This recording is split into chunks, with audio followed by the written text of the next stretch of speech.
Planes of power on an Everquest TLP. You know that means two things. First, the holiday season is fast approaching, and second, it's time for all the TLP re-rollers to start thinking about packing it up and preparing for the next round of TLPs in May. So how'd this year's crop do? Teak has been pretty much a banger. I want to ask this. Is Teak the most successful player number-wise TLP that you've had? Yeah, as far as I know, it's the biggest population that has ever been on any EverQuest server ever. Formax, well, not so much. The reason for popularity or lack thereof comes down, in my opinion, almost entirely to the rule set, with maybe the exception of Eridoon during COVID. And Daybreak and its precursors have come up with some great ideas over the years. Here's my top 5 favorite and fun rules on TLPs so far. Coming in at number 5 is free trade.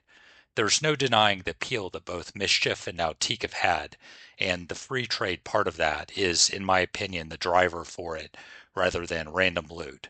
Want to take a little break and come back later without feeling hopelessly behind?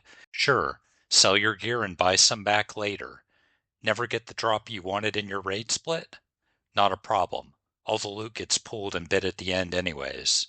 Free trade is the answer to so many annoying problems, and that's why it gets a spot on my list. Next, at number 4 is fast unlocks and bonus loot. Okay, let's be real for a second here.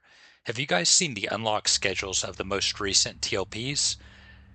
Eek is probably going to hit live in like 2031 or 2032 by the time you add all the new expansions that will be added between now and then if they keep releasing yearly. Like, seriously, just way too long. I think Vaniky's cadence was pretty bis, unlocking everything at the same level range at once for 3 months, and got the server caught up to live in 2.5 years.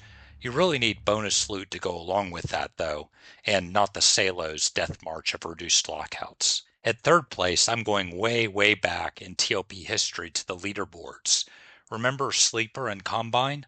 It was honestly super fun seeing those light up on the web page that housed them.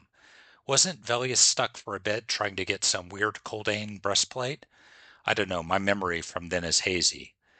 I tried to make my own leaderboard on Teak, but a few knuckle draggers complained it was too complete and included all the kills instead of just the ones they showed up for.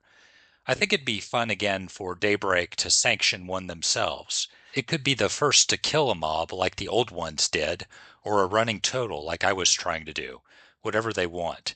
It could even be like the Eldon one and individualized instead of guild linked.